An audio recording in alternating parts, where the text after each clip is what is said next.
El crecimiento urbano desordenado es uno de los principales agravantes de las inundaciones en Milagro, que hoy dejan 12.000 afectados. Durante 30 años, ese cantón de Guayas soporta el mismo problema con la llegada del invierno.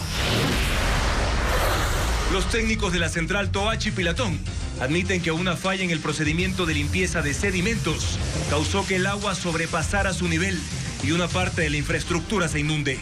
Selec asegura que no hubo daños mayores.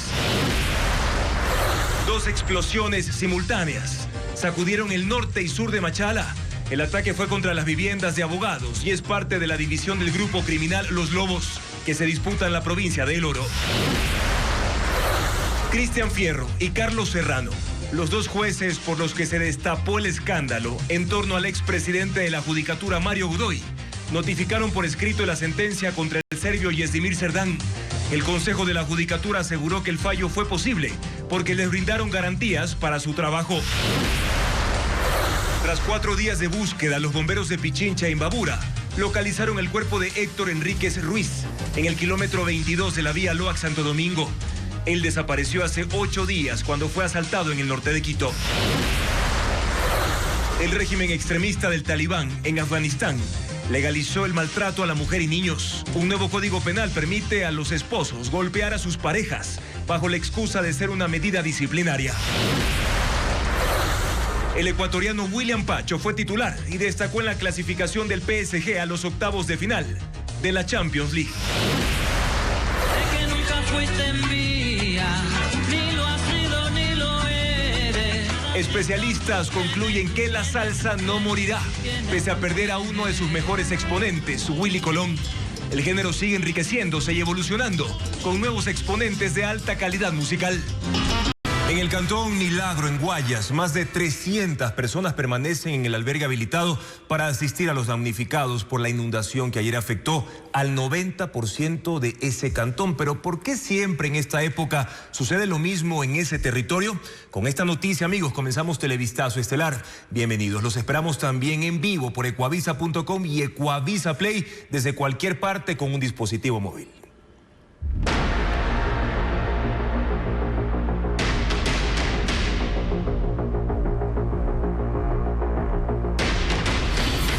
Milagro bajo el agua.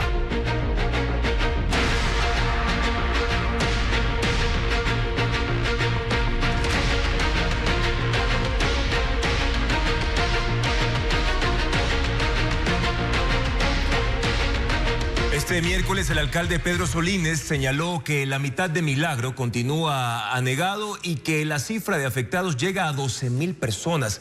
Desde la mañana, personal del Cuerpo de Bomberos y rescatistas de otras instituciones continuaron con las labores de evacuación de las familias. Veamos.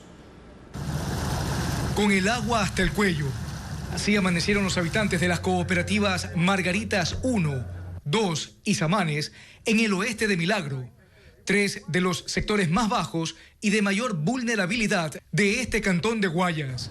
Con ayuda de un bote inflable, 4 rescatistas del Cuerpo de Bomberos llegaron este miércoles hasta la casa de Gabriela Álvarez, en Margaritas 2, para evacuarla junto con 6 personas más de su familia. Queremos ir al albergue, 3 familias están aquí. ¿Cuántas personas?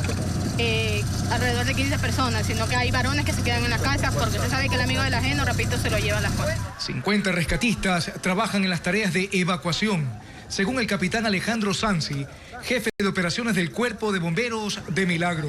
Las personas que se encuentran en el sector requieren de ser evacuadas a casas asistenciales, a casas de familiares. Los afectados son trasladados hasta la unidad educativa 17 de septiembre, habilitada desde el martes como albergue temporal.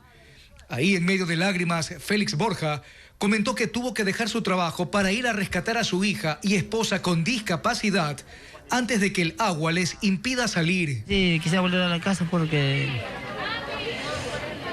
no es lo mismo.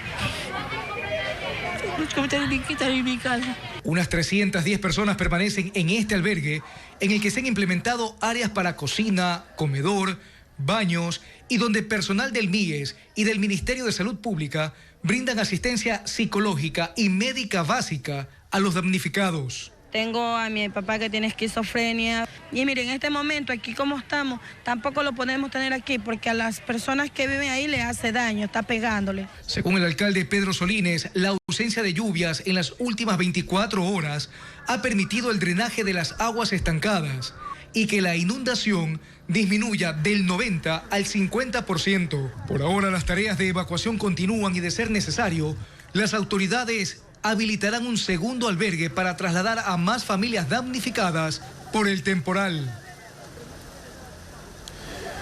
Y ahora vamos a revisar, amigos, cuáles son los ríos desbordados en Ecuador. Hasta la fecha, la Secretaría Nacional de Gestión de Riesgos contabiliza 17 crecidas en toda la costa ecuatoriana. Guayas encabeza la lista con 9 desbordamientos. Estamos hablando de el río Milagro, también el río San Miguel, justamente en el cantón Milagro, el río La Zapata en el Empalme, el río Congo en Balsar, el río Pula, esto en Daule, también el río Los Amarillos en Juján. Además, los ríos Vinces y Huachapeli en Salitre, también los ríos Canaán en Pedro Carbo. Pero hay otro grupo también de estos afluentes que en el caso de la provincia de Los Ríos han crecido por las lluvias de los últimos días. Estamos hablando de 8 afluentes que se han desbordado en ese punto de la costa ecuatoriana. Hablamos del río San Vicente en Quinsaloma, el río Catamara en Urdaneta, también el río El Lechugal en Ventanas, el río Cristal en Montalvo,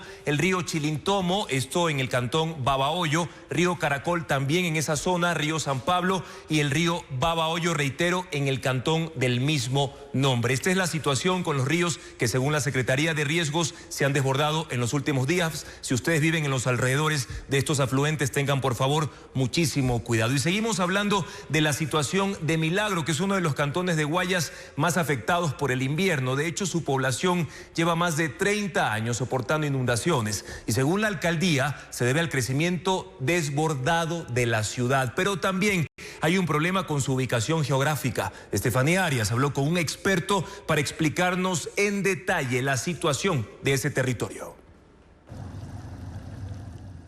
En cada invierno, Milagro es uno de los cantones más castigados por las lluvias. Es la emergencia más reciente, pero seguramente no será la última. Los habitantes de Milagro llevan ya 30 años soportando este tipo de inundaciones masivas. El alcalde Pedro Solines asegura que el 60% de Milagro cuenta con alcantarillado, así que esa no es la causa de las inundaciones. Solines le echa la culpa al crecimiento desordenado de la ciudad. Aquí se ha identificado, y lo he identificado yo, en el Plan de Desarrollo y Ordenamiento Territorial que se llama Milagro 2040, 10.432 familias que siempre estarán en situación de riesgo, porque permitieron y legalizaron que se asienten al lado de las orillas de los ríos en zonas bajas. Antes de Solines, el cantón estuvo casi una década bajo la administración del social cristiano Francisco Azán, del 2014 al 2023. Según registros del municipio, recién en 2021 se construyó el alcantarillado en la zona de San Miguel, hoy la más afectada por el invierno. Es uno de los cantones que está más bajo en la cuenca hidrográfica de este sector. Tenemos aguas arriba, aportes de agua de Simón Bolívar, de Juján, de Naranjito, del Triunfo, de Bucay.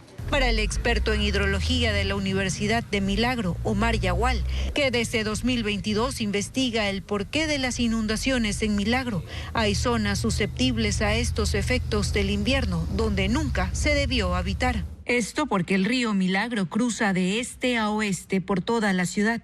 Su longitud total es de 78 kilómetros. Esto convierte al cantón en una superficie susceptible a inundaciones, pero afirma que hay una solución para que el impacto del invierno no sea de esta magnitud.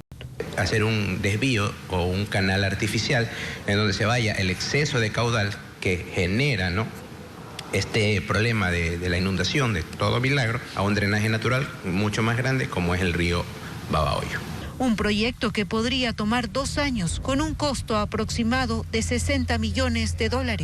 Por lo pronto, la alcaldía dice que seguirá trabajando en la limpieza del sistema de drenaje para que el agua baje en las zonas afectadas.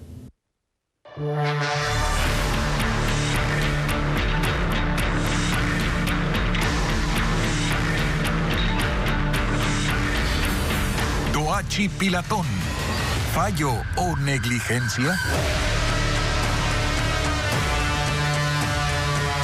El El gerente de Hidrotoapi y el subgerente de producción reconocieron que una maniobra riesgosa de limpieza de sedimentos en Toachi, Pilatón, generó un fenómeno hidráulico inesperado. 8 días después mostraron la mini central ya drenada y con equipos recuperados, salvo la turbina de 1.4 megavatios que estará apagada hasta marzo. Hernán Higuera recorrió ese complejo hidroeléctrico. Veamos.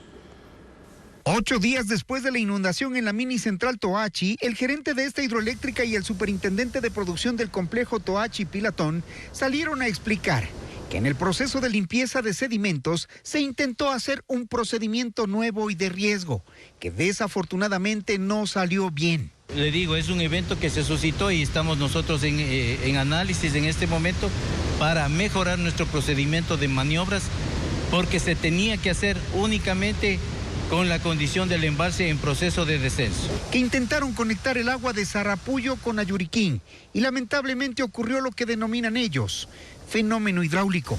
Reconocen que el proceso es nuevo y que no esperaban la inundación. Era un posible riesgo, realmente es un riesgo de esos que no sé, que estaba contemplado, pero tenía un mínimo probabilidad de que se ocurra.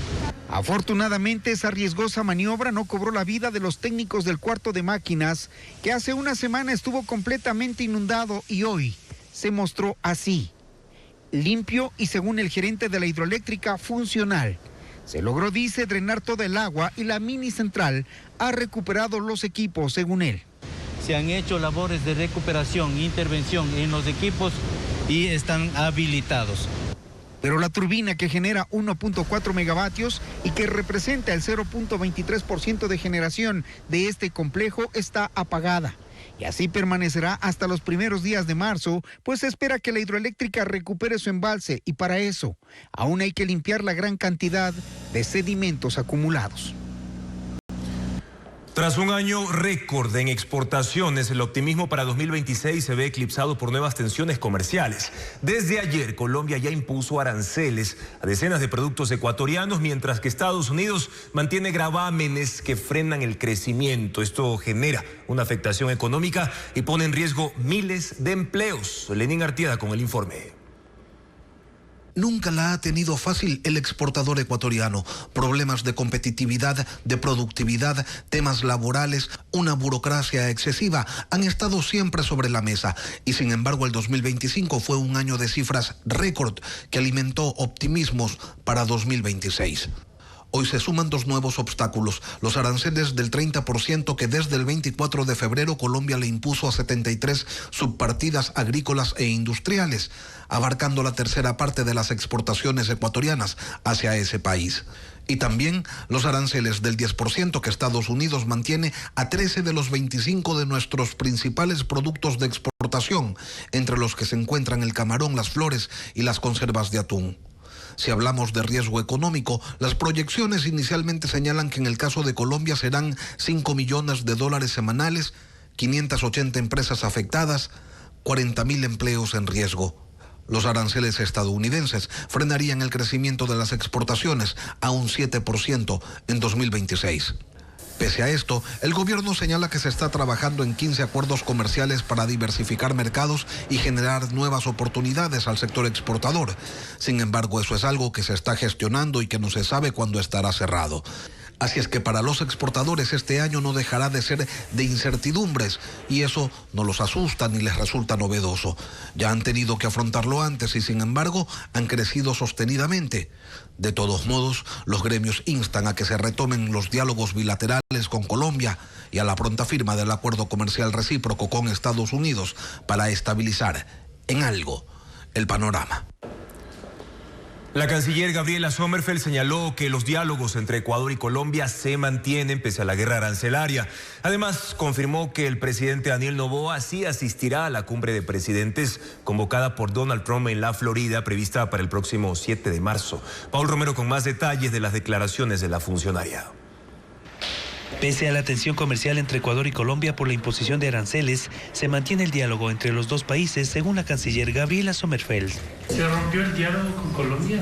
No, se mantiene el diálogo. Nuestro embajador en Colombia tiene permanente comunicación en Colombia con las autoridades y lo propio hacemos aquí. Desde este martes, Colombia impuso el 30% de aranceles a 73 subpartidas agrícolas e industriales, la tercera parte de las exportaciones ecuatorianas al vecino país, mientras que Ecuador aplica el mismo porcentaje a todas las importaciones colombianas desde el 1 de febrero, con un impacto superior a los $500 millones anuales si se mantiene la medida, según las cámaras de comercio.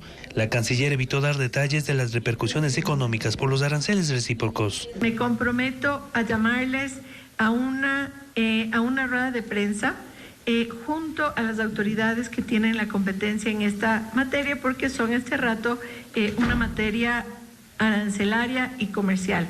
En otro tema, la ministra confirmó el viaje del presidente Daniel Noboa el próximo 7 de marzo a Florida, Estados Unidos, a la cumbre convocada por el presidente Donald Trump con líderes de América Latina y el Caribe sobre temas de seguridad, combate al narcotráfico, crimen organizado, migración.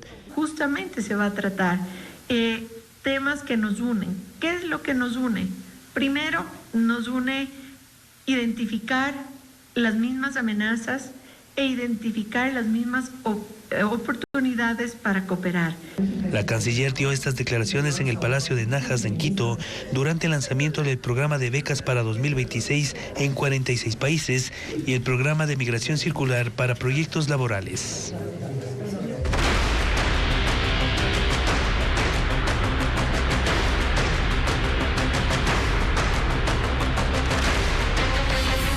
Trump, Estado de la Unión. El presidente de Estados Unidos, Donald Trump, se atribuyó la caída del narcotraficante alias El Mencho en la operación que desató episodios generalizados de violencia en México. Trump dedicó parte de su mensaje anual sobre el Estado de la Unión a su lucha contra los cárteles de las drogas. Habló además de la captura de Nicolás Maduro y calificó al régimen venezolano como su nuevo socio. Mr. Speaker, the President of the United States. Donald Trump llegó al Pleno del Congreso para el mensaje anual ante representantes y senadores, todo el gabinete, jefes militares, Corte Suprema e invitados. Había ofrecido dar un discurso extenso, dijo que tenía mucho de qué hablar. Su intervención ha sido la más larga hasta ahora, 1 hora con 47 minutos. Dedicó gran parte a la economía estadounidense. Our nation is back. Bigger, better, richer. Nuestra nación está de regreso, dijo, más rica, más fuerte que nunca antes. Hablaba entonces de la política exterior y el combate al narcotráfico, también en la frontera con México. Durante años, grandes extensiones del territorio de la región, incluyendo grandes partes de México, han estado controladas por carteles de la droga asesinos.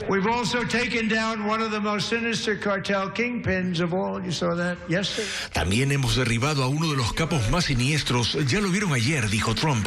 Se refería a la operación del domingo, donde murió el narco alias El Mencho, aunque según el gobierno mexicano, Estados Unidos ayudó solo con información de inteligencia para su localización.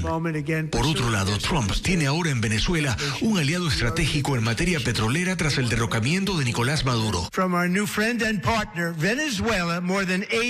Y acabamos de recibir de nuestro nuevo amigo y socio Venezuela más de 80 millones de barriles de petróleo, dijo. Recordó cómo el 3 de enero pusieron fin al régimen de Nicolás Maduro y que en la operación resultaron heridos algunos militares. Uno de ellos, el suboficial Eric Slover, a quien presentó como líder del primer helicóptero en la misión. Slover recibió la medalla de honor, la más alta condecoración militar. Y tuvo como invitado al opositor venezolano Enrique Márquez, preso político, liberado hace poco más de un mes de una cárcel en Venezuela.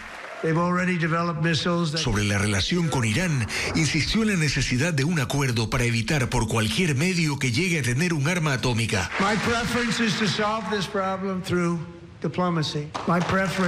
Preferiré siempre la vía diplomática, dijo, pero nunca permitiré que los mayores auspiciantes del terrorismo en el mundo desarrollen un arma nuclear. Trump concluyó su discurso declarando que la era dorada de Estados Unidos ha llegado, prometiendo, según sus palabras, un futuro brillante, audaz y glorioso.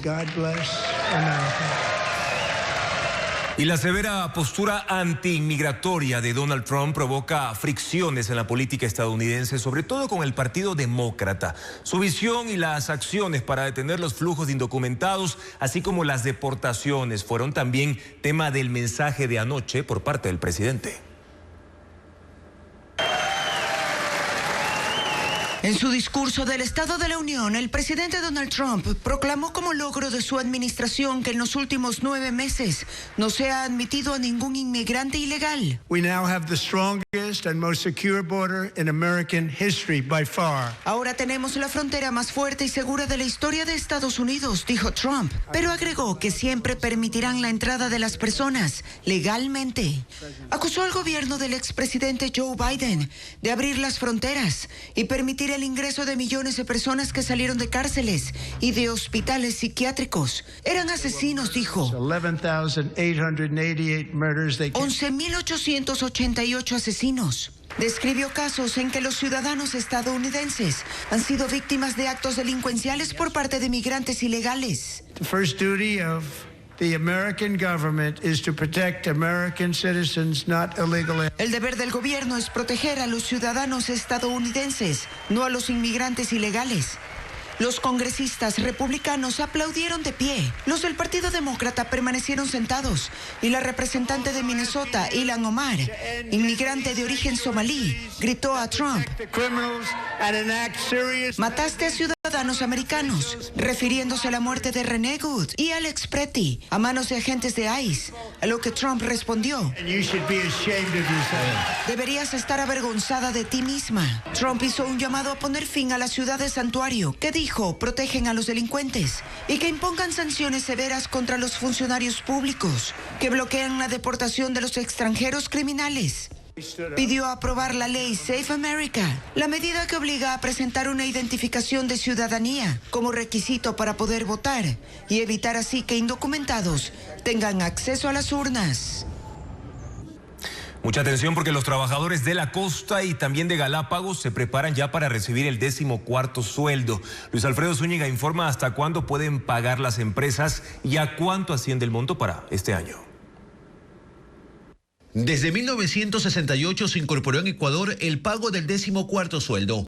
Este es un beneficio dirigido a los trabajadores en relación de dependencia del país y se paga en fechas diferentes dependiendo de la región. En la costa y Galápagos es hasta el 15 de marzo y en la Sierra y Amazonía hasta el 15 de agosto. Se lo hace así ya que está concebido como un alivio financiero previo al inicio de clases. De ahí que también se lo conoce como el bono escolar. Las empresas de la costa y Galápagos tienen la obligación de hacer el desembolso hasta el 15 de marzo y asciende a un salario básico unificado, es decir, $482 en el 2026. Los trabajadores tienen la opción de mensualizar este bono. Además, quienes no hayan cumplido un año completo de trabajo deberán recibir un proporcional de acuerdo a los días y meses laborados. El cálculo del 14º en la costa se hace desde el 1 de marzo del año anterior hasta el último día de febrero del año en curso. Amigos, ahora pasamos a la música, porque con la muerte de grandes figuras como Willy Colón, surge una pregunta inevitable: ¿qué le queda a la salsa? ¿Quiénes son los nuevos exponentes llamados a mantener vivo este famoso género? Hoy analizamos si la salsa está en riesgo o si está lista para una nueva generación. Ana María Palacios preparó un reportaje. Sé que nunca fuiste envidia, ni lo has sido ni lo eres, pero de mi corazón. La música de Willy Colón no desaparecerá, tampoco la de aquellos grandes exponentes que se consolidaron en los años 70 y 80 y que convirtieron la salsa en un símbolo de identidad latina.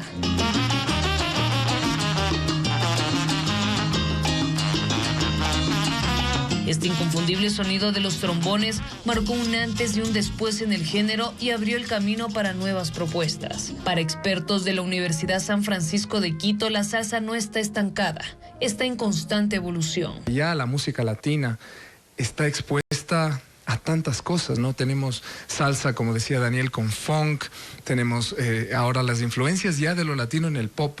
Entonces yo diría que más bien ha desarrollado a una manera global.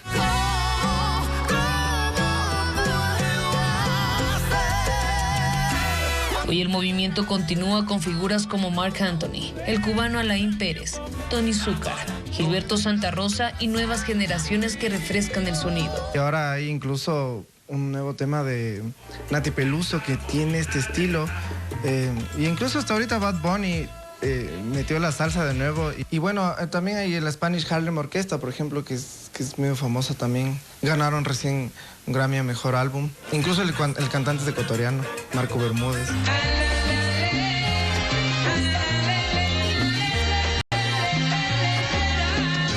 La salsa nació como una poderosa expresión cultural latina, y esa raíz es la que mantiene firme este género a través del tiempo. Las palabras son de aire y van al aire. La partida de Willy Colón no debilitará la salsa porque es un género que representa memoria, identidad y evolución. Y mientras siga conectando generaciones y adaptándose a nuevos sonidos, seguirá vigente, demostrando que su legado no se apaga, sino que se transforma. Seguimos informando, amigos. Estamos en vivo también por nuestra app Ecuavisa Play y nuestra web ecuavisa.com. Les contamos ahora que el principal elemento para formular cargos en contra del alcalde de Guayaquil y otras personas en el caso Goleada es la versión de un procesado en el caso AAA. Relata cómo, según él, se compraba combustible subsidiado y se distribuía sin levantar alertas. De hecho, en una ocasión fueron supuestamente descubiertos y Aquiles Álvarez habría ordenado el pago de coimas. Fabiola Santana con la versión. El caso Goleada, que mantiene procesados a Aquiles Álvarez y otras personas por delincuencia organizada, gira en torno a la versión de José Ceballos Avellán vinculado al caso AAA. En la formulación de cargos, la Fiscalía expuso extractos de lo que dijo, dividiéndolos en 6 eventos. En el primero explica cómo, según él, los hermanos Álvarez compraron el diésel subsidiado para venderlo a precio de mercado sin levantar sospechas. Compraron diésel a través de las empresas Gasquil S.A., Gas Group Co. S.A., Ternap S.A. y luego de haber retirado el combustible del terminal, hacer el intercambio de las guías de remisión de la EP Petroecuador por guías de remisión de Corpa Lubri para sustentar el traslado del combustible hasta el consumidor final y pasar desapercibidos en los controles de carretera, así como los consumidores finales. En el evento 2 detalla que Ternape, empresa de los Álvarez, tenía autorizados 2 centros de distribución, Corpalvá S.A. para navieras nacionales y Corpalvá N.I. para las internacionales, ambos ubicados en Astiesmar, en el cantón Jaramijó, provincia de Manabí, es decir, el combustible con y sin subsidio llegaba al mismo lugar para la distribución. En el tercer evento habló de supuestas coimas a un trabajador de la aduana que los descubrió en octubre de 2022. Un autotanque que trasladaba combustible dio papaya con una guía de remisión. De aquí que no existe ninguna denuncia ni investigación en contra de ellos, pero que el trabajador estará 1 año en Manta y que quiere que le reconozcan mensualmente por su silencio. Dijo que Aquiles Álvarez dispuso que se le entregue $18,000, $12,000 por la guía que cogieron y $6,000 por el primer mes y en adelante $6,000 mensuales. En el cuarto evento habló de una denuncia en la Fiscalía y por eso empezaron a evaluar, cambiar la propiedad de todos los bienes del grupo. De aquí, Aquiles Álvarez señalará que hay que pasarlos a Inmobiliaria Fiorema S.A. En el quinto evento da nombres de los contadores de las empresas que entregaban informes de rentabilidad, principalmente supervisados por Antonio Álvarez, pero que en julio de 2024 la información fue eliminada de la nube. En el sexto evento dio nombres de colaboradores y pagos. Se desconoce si sobre este relato Ceballos Avellán ha dado testimonio anticipado bajo juramento y si es oficialmente cooperador de la Fiscalía. La serie de trabas que impidieron que se notifique la sentencia en contra del narcotraficante serbio Yezdimir Serdán finalmente se superaron. Ya sin Mario Godoy, la judicatura destituyó a la jueza Gabriela Lara, quien declaró la inocencia del serbio, y los jueces anticorrupción Carlos Serrano y Cristian Fierro entregaron el fallo. Terminó el bloqueo al caso Euro 2024 y este lunes finalmente fue notificada la sentencia de 10 años de prisión por lavado de activos en contra del narcotraficante serbio Yezdimir Serdán, condena que estuvo en riesgo de anularse por una serie de maniobras que se acabaron cuando Mario Godoy salió del Consejo de la Judicatura. Ayer, el Pleno destituyó a la jueza anticorrupción Gabriela Lara, la única integrante del tribunal que votó a favor del serbio y que seguía en funciones pese pese a estar involucrada en los casos Fachada y Comandos de la Frontera, y no pudo justificar $92,000 que la policía encontró en su casa escondidos en una caja de zapatos. En noviembre pasado, un día antes de que Lara emitiera su voto declarando inocente al serbio, funcionarios de la administración de Godoy, ignorando las pruebas en su contra, recomendaron que no sea sancionada. No dice dónde se encontró el dinero, no dice a quién pertenece, no dice qué domicilios fueron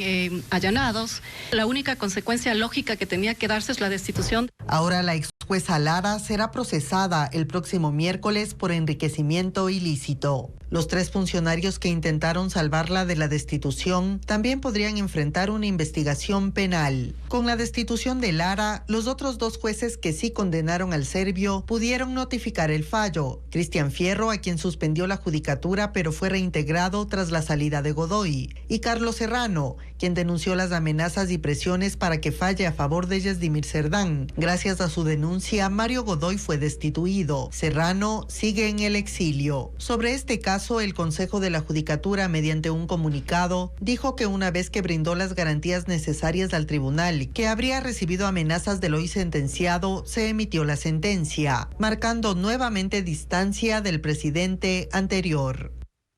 Con Cuba, con Irán, con todas las zonas.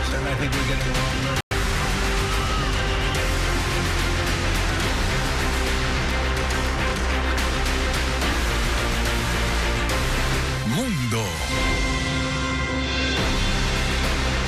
En Venezuela, una de las figuras clave de la represión de la dictadura cambió de rol este miércoles. Estamos hablando de Tarek William Saab, quien renunció como fiscal general, cargo que ocupó desde el año 2017. Él tiene múltiples denuncias ante organismos internacionales por su persecución a opositores y violaciones a los derechos humanos. Durante la tarde, Saab fue juramentado como defensor del pueblo por la Asamblea Nacional. Se trata de uno de los múltiples movimientos que ha hecho Delcy Rodríguez en el gabinete luego de que asumiera el poder. El jefe de la misión diplomática de los Estados Unidos en Cuba busca apoyo para una transición pacífica del poder en la isla. Mike Hammer está de gira en Europa y se reunió con varios gremios, mientras que el secretario de Estado Marco Rubio se reúne con naciones del Caribe y pone a Venezuela como ejemplo de cambio tras la intervención estadounidense para capturar a Nicolás Maduro. Mike Hammer, jefe de la misión diplomática de Estados Unidos en Cuba, ha dicho que su gestión responde a directrices trazadas por el secretario de Estado Marco Rubio en Washington a inicios de este mes.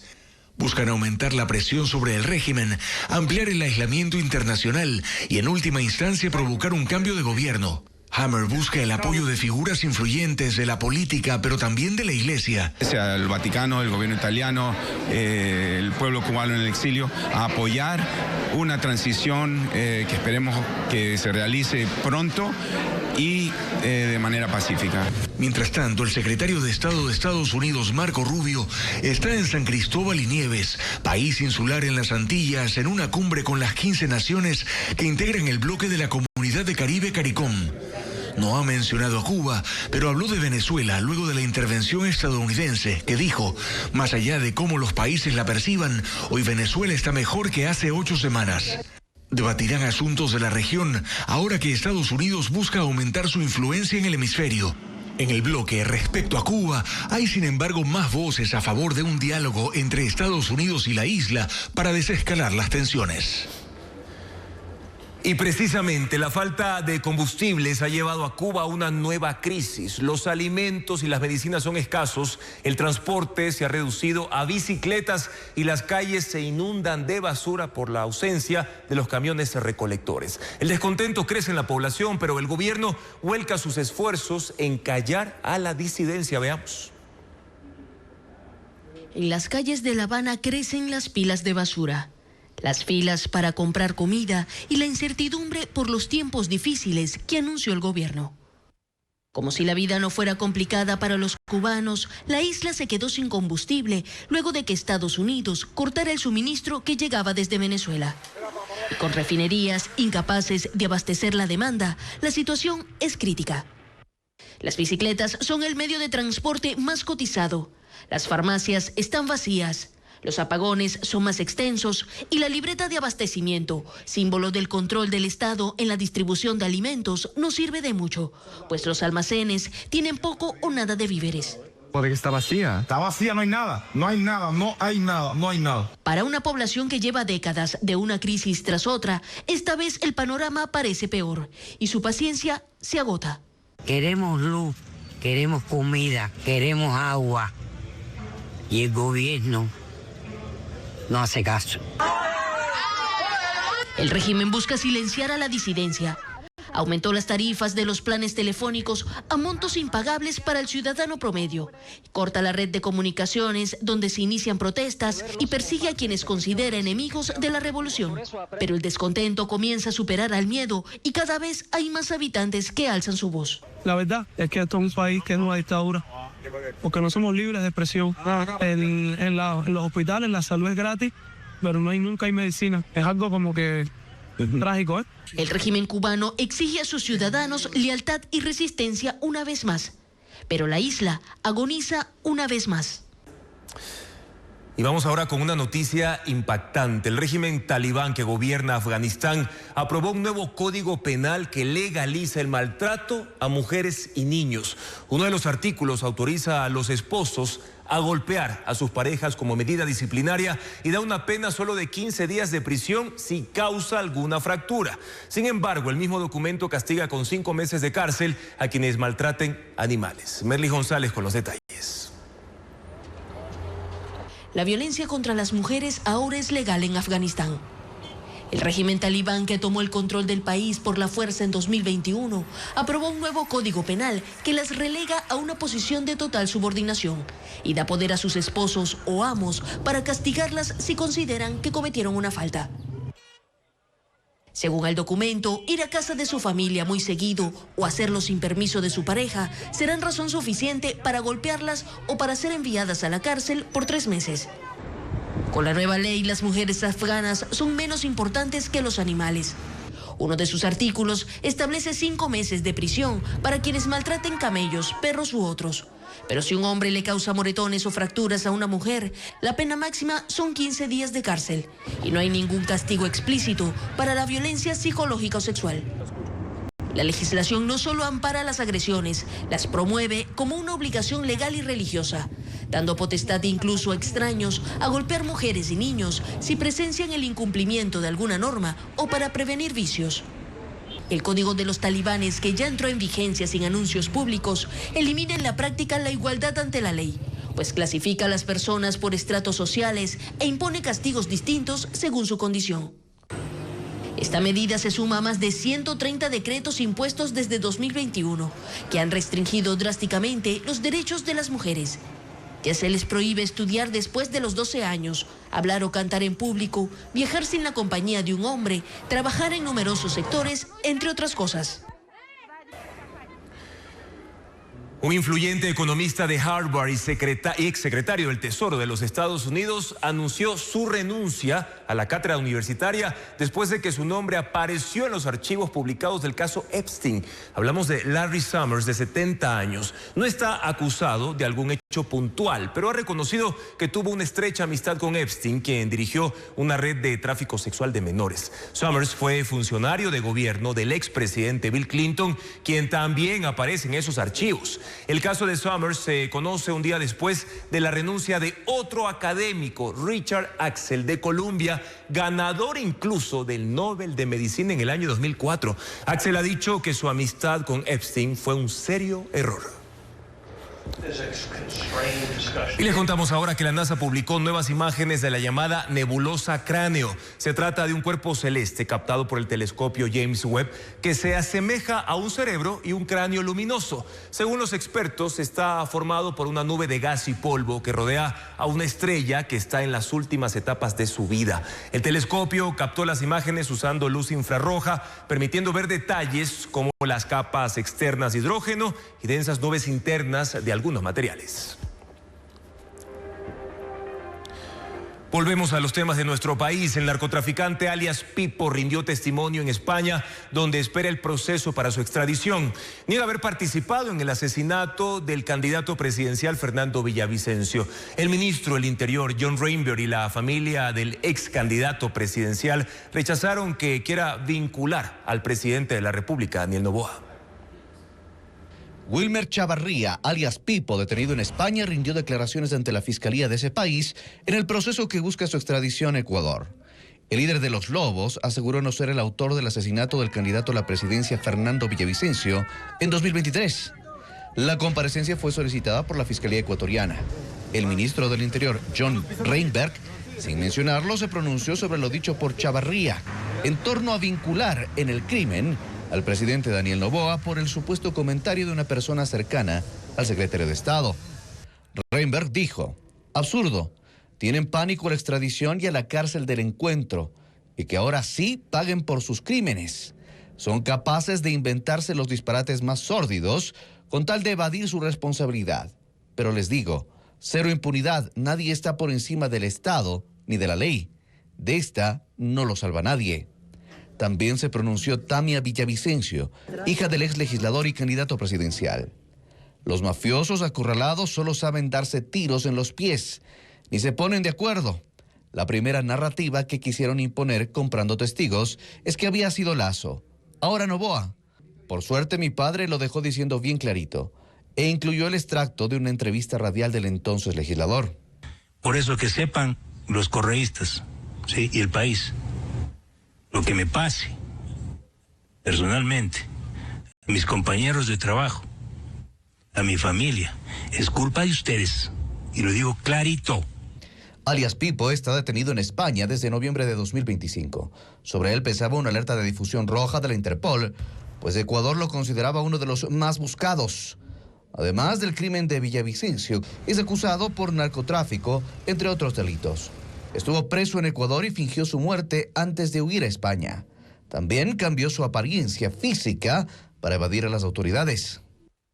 La Fiscalía vinculó a alias Pipo y otros cabecillas de los Lobos en el magnicidio de Fernando Villavicencio, además de a Javier Jordán, José Serrano, Ronnie Aliaga y Daniel Salcedo. La notificación de la sentencia en contra del narcotraficante serbio Yesimir Serdán permitió conocer los detalles del entramado de empresas para lavado de activos por el que fue condenado junto con su conviviente a 10 años de prisión y al pago de $20 millones. La sentencia por lavado de activos en contra del serbio Yesimir Serdán, que se hizo pública este miércoles, tiene 265 páginas. Detalla cómo funcionó la trama del caso Euro 2024, con Serdán a la cabeza como autor directo, junto con su pareja Alexandra Fernández, ambos condenados a 10 años de prisión y al pago de $10 millones cada uno. El serbio llegó a Ecuador por primera vez en 2013 y en 2014 fue detenido y sentenciado a 17 años y 4 meses de prisión por narcotráfico, pero gracias a fallos ilegales de jueces corruptos quedó libre en 2019. Fue cuando viajó a Serbia con su conviviente y a su regreso a Ecuador constituyeron un entramado empresarial para lavar dinero proveniente del comercio de droga, según una asistencia penal enviada por Alemania. Entre marzo de 2020 y febrero de 2021, Serdán envió 9 toneladas de cocaína desde Ecuador hacia Europa. La pareja primero creó la empresa Yesimir Fernández S.A., que luego cambió de nombre a Vivo Probovis. Además, Serdán compró el 50% de acciones de la compañía Serviseguridad y su pareja creó la empresa San Gregorio Equipo Caminero y compró la camaronera Bon Camarao. Mediante esas empresas justificaron altas sumas de dinero, compraron bienes en Guayaquil, Salinas y Cuenca, vehículos de lujo y maquinaria pesada que pagaban en efectivo. El monto de lavado que se logró establecer en el juicio asciende a $11 millones. Con Serdán y Fernández fueron condenadas otras 2 personas y se ordenó la clausura, disolución y liquidación de las empresas involucradas. En la sentencia también consta que Serdán fue detenido con droga en Perú, que es requerido por Austria y Croacia y que pertenece a un clan criminal denominado Scalier.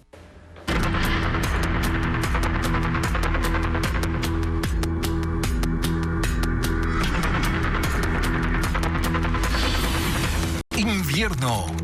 Golpe a 6 provincias. El pronóstico del Instituto Nacional de Meteorología, el INAMI, es que desde la noche de este miércoles hasta la mañana del jueves se presentan lluvias intensas en 5 provincias del sur del Ecuador. Además, indicaron a Televistazo que desde el próximo 27 de febrero hasta el 3 de marzo, las provincias de la costa recibirán las precipitaciones más fuertes. A tener mucho cuidado. Lo informa Luis Alfredo Zúñiga. Las cifras que ha recopilado el INAMI ratifican lo que se experimenta en las calles. Las precipitaciones han sido más intensas de lo habitual en febrero. En ciudades como Guayaquil ha llovido 50% más de lo normal en este mes. En Santa Rosa, provincia del Oro, 140% más. Y en Salinas, provincia de Santa Elena, 150% más de lo usual. El último informe del INAMI señala que desde la noche de este miércoles hasta la mañana del jueves, este panorama se mantendrá y con mayor intensidad en 5 provincias del sur del país. El Oro en la costa, Cañar, Azuay y Loja en la sierra y Zamora Chinchipe en la Amazonía. La institución espera difundir este jueves una nueva advertencia meteorológica para el resto de la semana y adelantaron a Televistazo que desde el 27 de febrero hasta el 3 de marzo se reactivarían las precipitaciones en la costa, aunque no con la misma fuerza. Son las lluvias entre moderadas y puntualmente fuertes que van a presentarse, en especial en Santo Domingo de los Áchilas, en los ríos, zona oriental de Guayas, el Oro, también zona oriental de Manabí. Lo que se advierte Guillermo Flores, técnico de pronósticos del INAMI, es que la fuerza del invierno se volverá a sentir desde el 15 de marzo. A pesar de que estos días van a ser lluviosos, a partir del 15 es probable que incremente la cantidad de lluvia nuevamente a severa intensidad. En cuanto a la sierra y Amazonía, también se esperan lluvias, pero menos intensas, con especial atención en Azuay, Loja, Zamora Chinchipe y Morona Santiago. Esta época lluviosa golpea con fuerza a 2 provincias y pone en jaque la movilidad y su vida cotidiana. En La Troncal, en Cañar, 6 sectores del centro permanecen inundados, mientras que un deslizamiento bloquea parte de una vía considerada corredor clave en enlace con Guayas. Y en los ríos, el nivel del agua supera los 40 centímetros en tramos de la ruta Babahoyo-Juján, obligando a restringir el tránsito y no solo eso, también a desviar a los vehículos por otras rutas.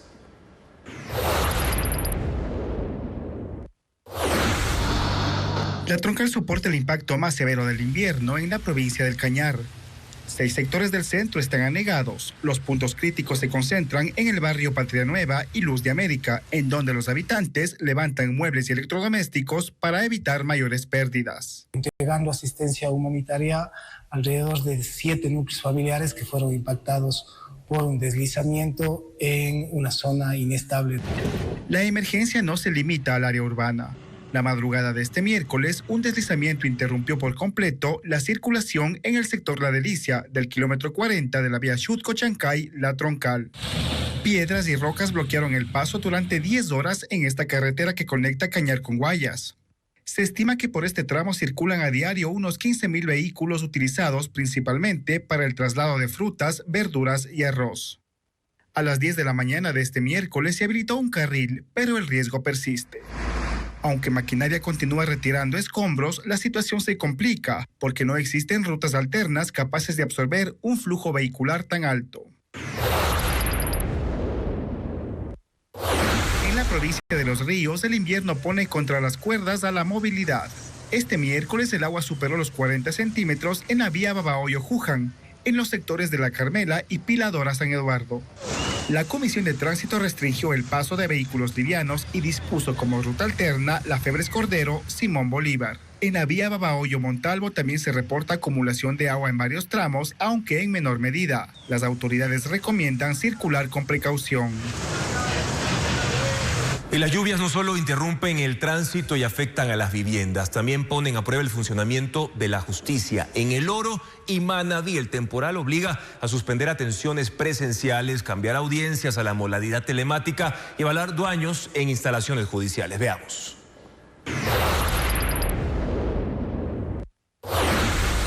Las lluvias no solo desbordan calles y afectan viviendas, también alcanza a la justicia. En las provincias de El Oro, Manabí y Chimborazo, varias unidades judiciales resultaron impactadas por el temporal.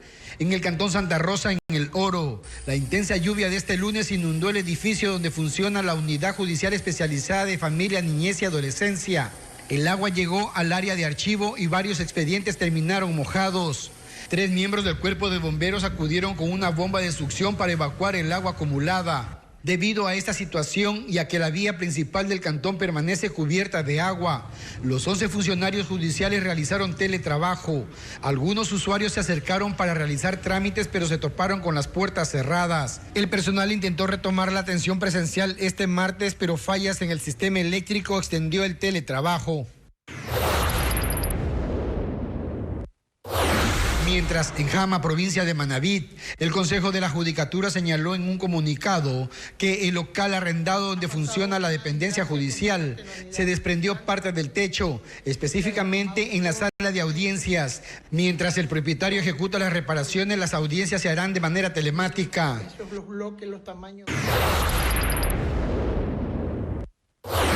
En Alausí, el aluvión ocurrido el pasado 18 de febrero provocó el colapso de una de las paredes de la unidad judicial multicompetente. Desde este lunes en ese cantón la atención se retomó de forma presencial, aunque las autoridades mantienen la evaluación de los daños ocasionados por el temporal.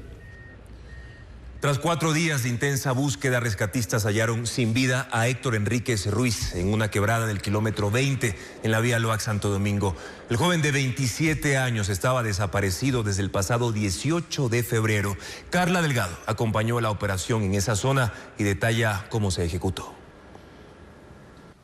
Luego de 4 días de intensa búsqueda, la tarde de este miércoles fue hallado el cuerpo de Héctor Enríquez Ruiz, de 27 años.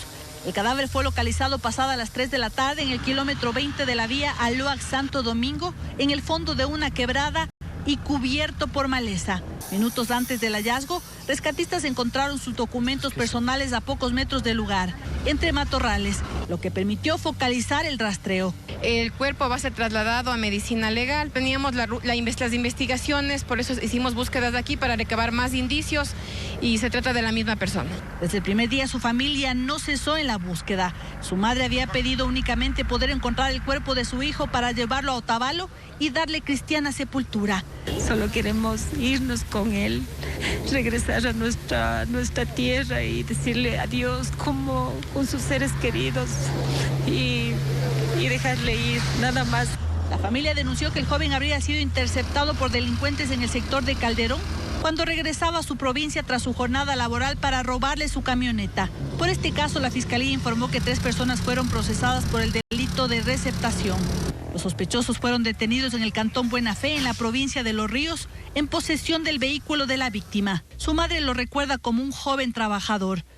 En mi tierra tenía una empresa chiquitita que se llamaba HE Sonido Profesional y trabajaba mucho, tenía un grupo de trabajadores. No era un mal hombre, era un joven trabajador, emprendedor.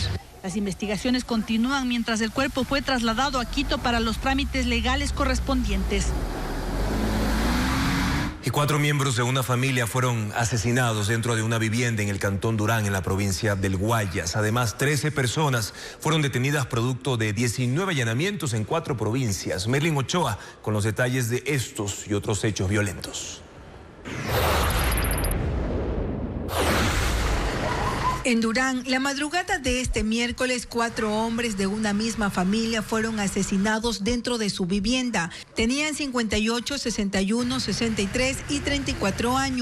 3 eran pescadores y el cuarto tenía antecedentes penales por robo y extorsión. Celebraban el regreso de la faena cuando un vehículo llegó con 4 sicarios, dispararon 24 veces y seleccionaron a sus víctimas, pues en la casa había mujeres y niños, pero no fueron atacados. En la zona opera el grupo criminal Chone Killers. 19 allanamientos en 4 provincias dejaron 13 detenidos en una operación contra el grupo criminal Los Lobos. Los capturados, según la policía, están relacionados con 18 hechos violentos. 3 son objetivos criminales priorizados. Los agentes indican que coordinaban sicariatos, secuestros, extorsiones y tráfico de drogas.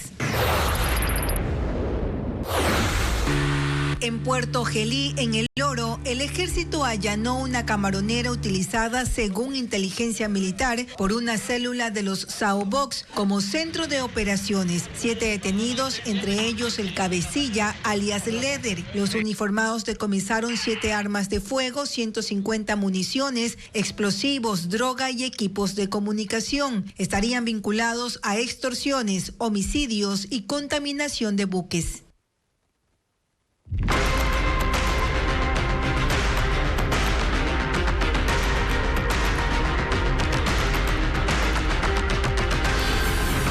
Machala. Violencia descontrolada. Esta madrugada 2 casas fueron atacadas con explosivos en Machala, en la provincia del Oro. El estallido destruyó ventanas y desprendió los techos. Además, ocasionó heridas a 4 personas. La policía informó que las viviendas pertenecen a 2 abogados. 2 explosiones simultáneas sacudieron el sur y el norte de Machala.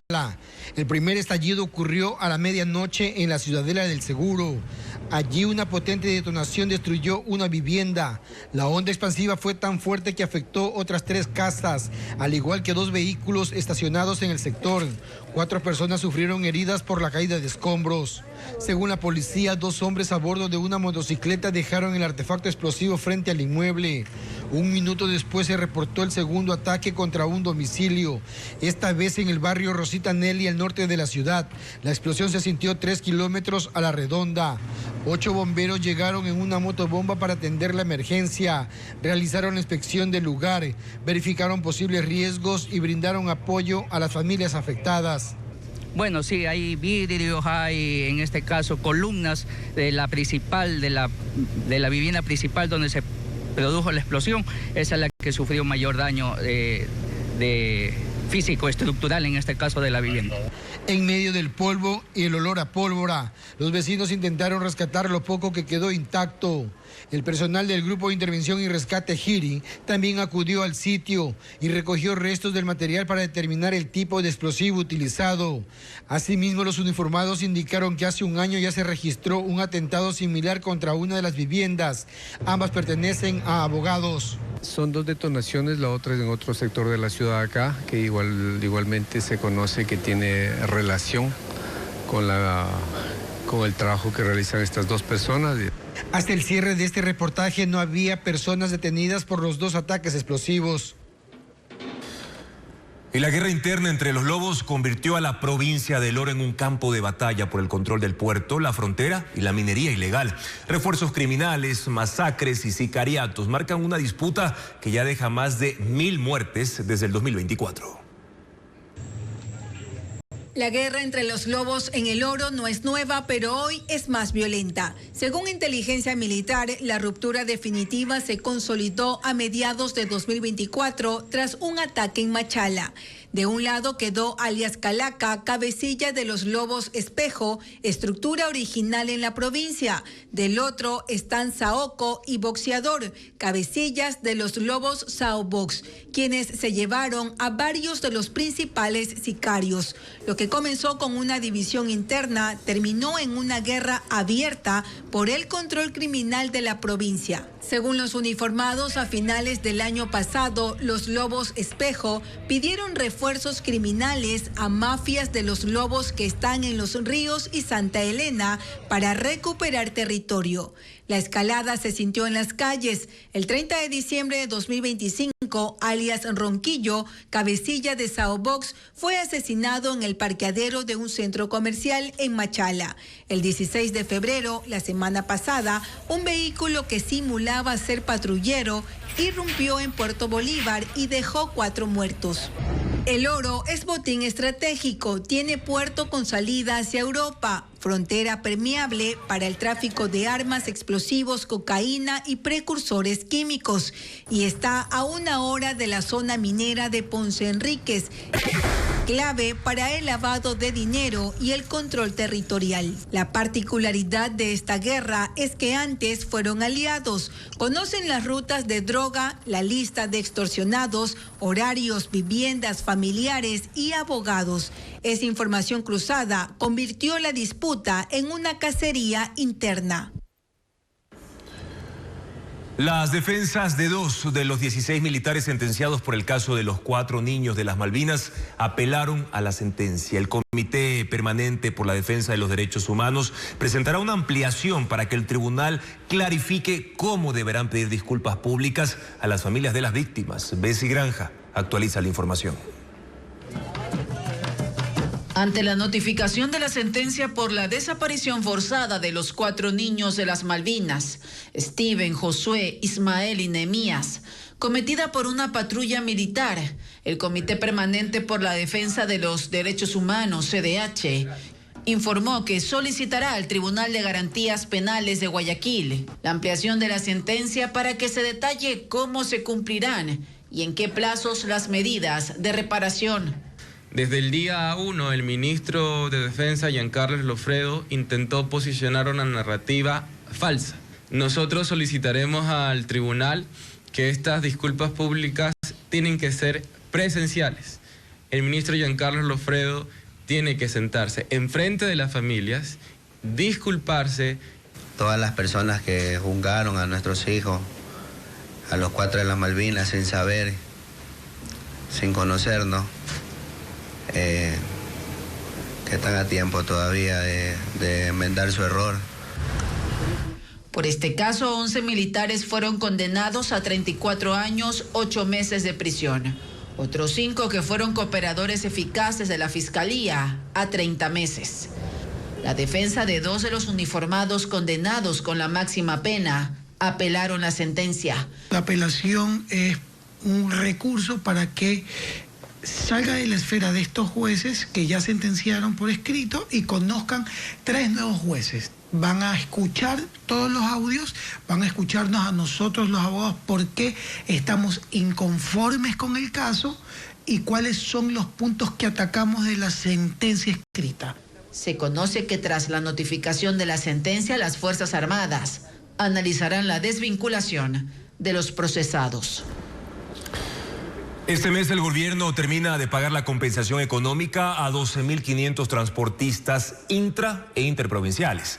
La medida se tomó luego de la eliminación del subsidio al diésel. La última cuota se retrasó y los transportistas solicitan renovar las compensaciones, como lo explica Diego Puente.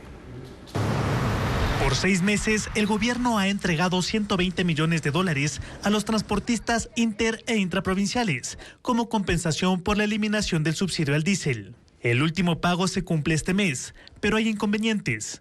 La Federación de Transporte de Pasajeros del Ecuador, FENACOTIP, dice que varios de sus socios no han recibido los desembolsos que normalmente se entregan entre el 10 y el 15 de cada mes, por los problemas en el sistema de la Agencia Nacional de Tránsito, ANT. Generó preocupación porque ya estábamos en los últimos días del mes y no se pagaba. En las conversaciones con el Ministerio de Gobierno, el día de ayer empezaron los pagos a todas las operadoras.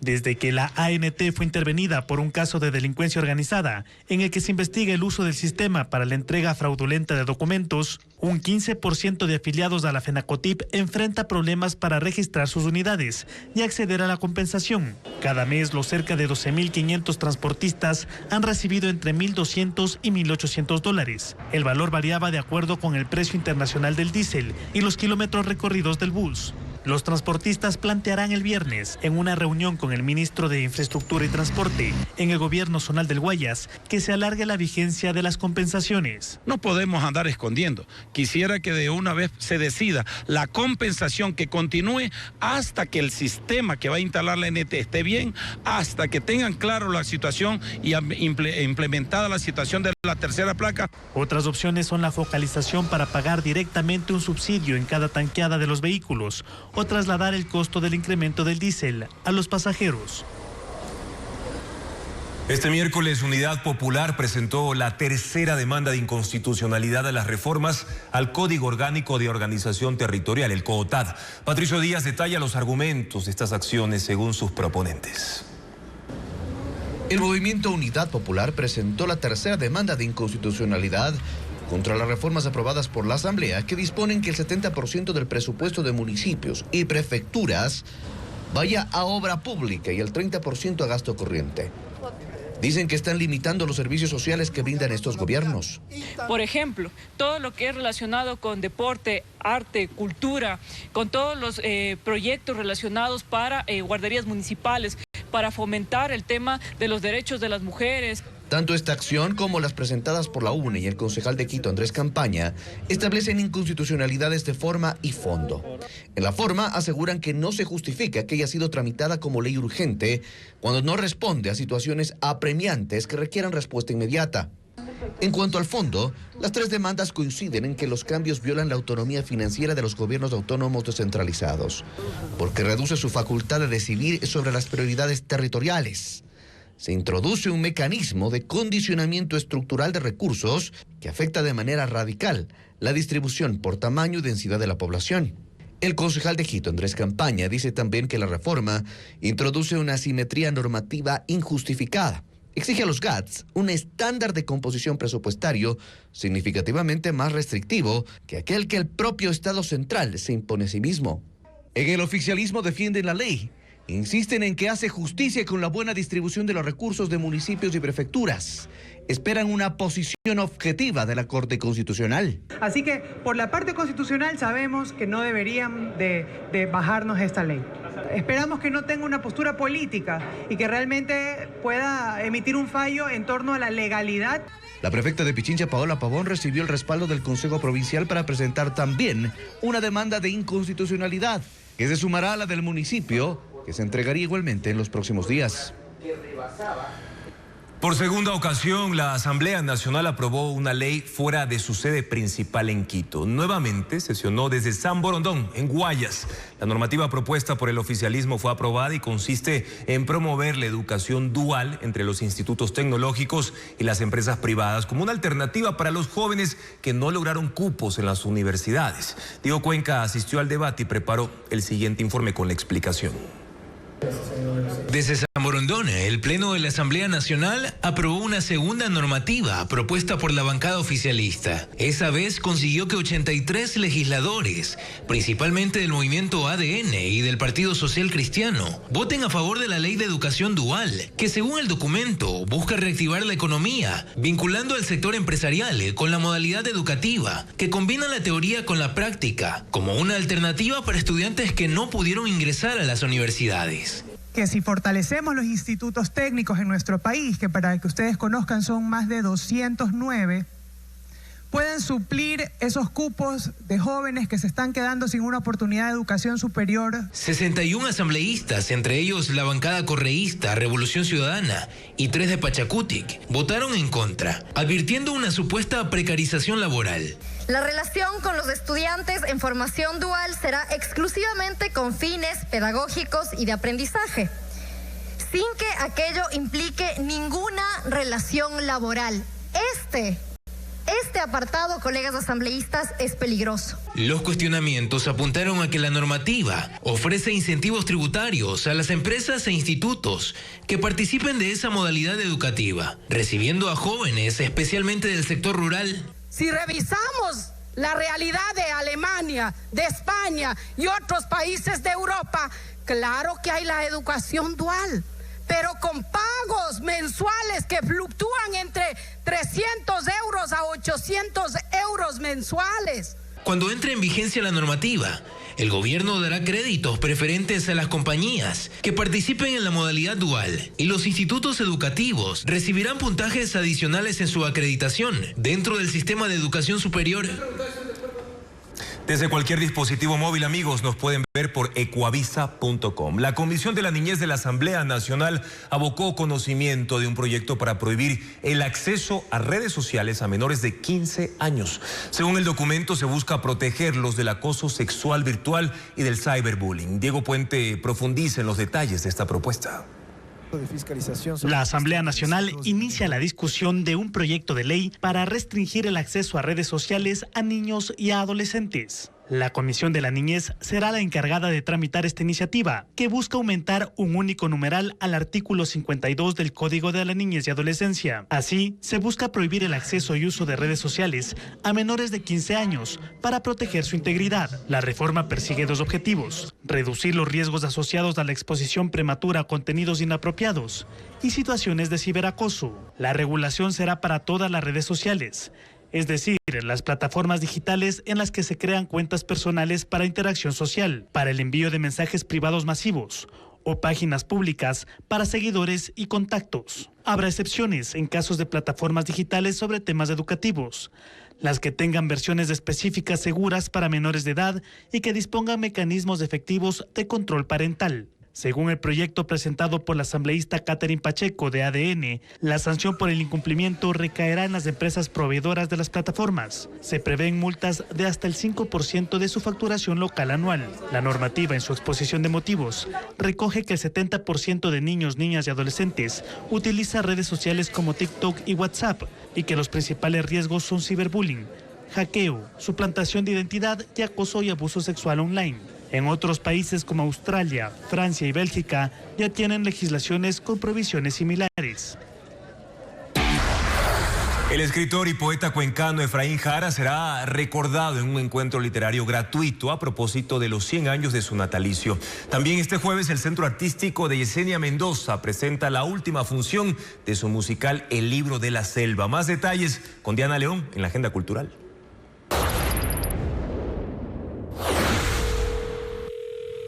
La obra Ternura, un montaje sobre el duelo y la ausencia, se presenta este jueves en el Teatro Variedades de la capital. La puesta en escena, a cargo de Lupanar Teatro, explora la historia de un padre e hijo, como dos extraños que se cruzan sin encontrarse. Después de esto te voy a visitar. La función empieza a las 7 de la noche.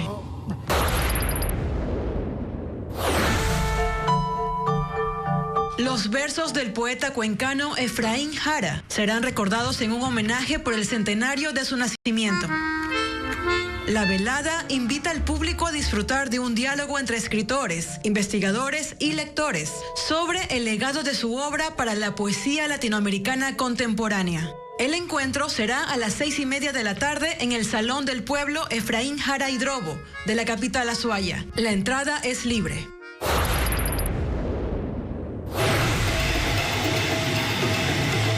Este jueves es la última función del musical El Libro de la Selva, a cargo del grupo de danza del Centro Artístico Yesenia Mendoza.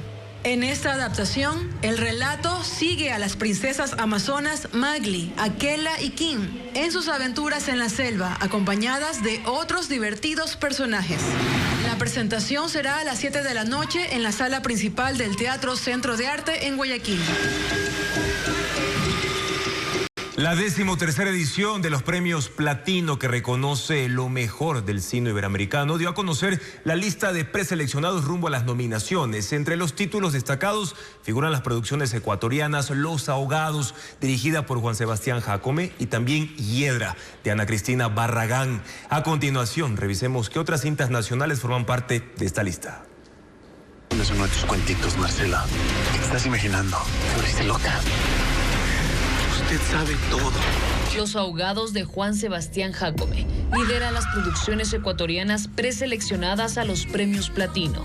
La cinta destaca con las postulaciones de Giovanna Andrade a Mejor Interpretación Femenina y Pilar Olmedo a Mejor Actriz de Reparto, además de las categorías de Mejor Dirección de Fotografía y Mejor Dirección de Montaje. ¡Vámonos, mamá! Yo nunca voy a dejar que nada te pase. Yo también me siento aprisionada aquí, pero este hogar es todo lo que tenemos. ¿Qué hiciste? Por su parte, Hiedra figura entre las preseleccionadas a Mejor Película Iberoamericana de Ficción. Ana Cristina Barragán aspira al reconocimiento como Mejor Directora. Se suma la candidatura de Joshua Iván Josa a Mejor Intérprete Masculino de Reparto, así como las postulaciones a Mejor Guión y Mejor Música Original. La cinta Viejos Malditos, de Javier Chávez está postulada al premio al Cine y Educación en Valores y el fallecido Jaime Bonelli figura en la categoría de mejor interpretación masculina.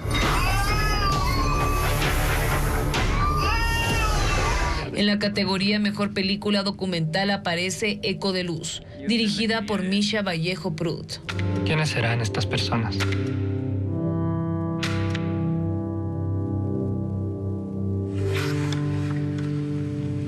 ¿Quién fue este abuelo? Además, Alucina, de Javier Cutrona, es candidata a Mejor Ópera Prima.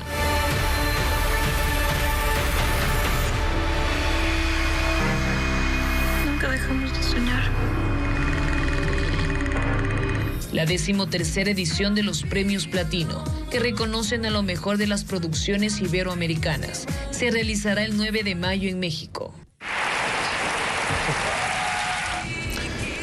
Finalizamos Televistazo Estelar, amigos, no sin antes invitarlos a las entrevistas en contacto directo para mañana. Los invitados son Jean-Paul Pinto, experto en seguridad, para analizar cuál es el impacto en Ecuador de la ola de violencia en México. Además, Juan Francisco Cabello, neurólogo, pediatra y profesor adjunto del Hospital de Niños de Boston, para hablar de las enfermedades raras en Ecuador. ¿Qué hace falta? La información completa y actualizada continúa en ecuavisa.com. Gracias siempre por su confianza. Buenas noches.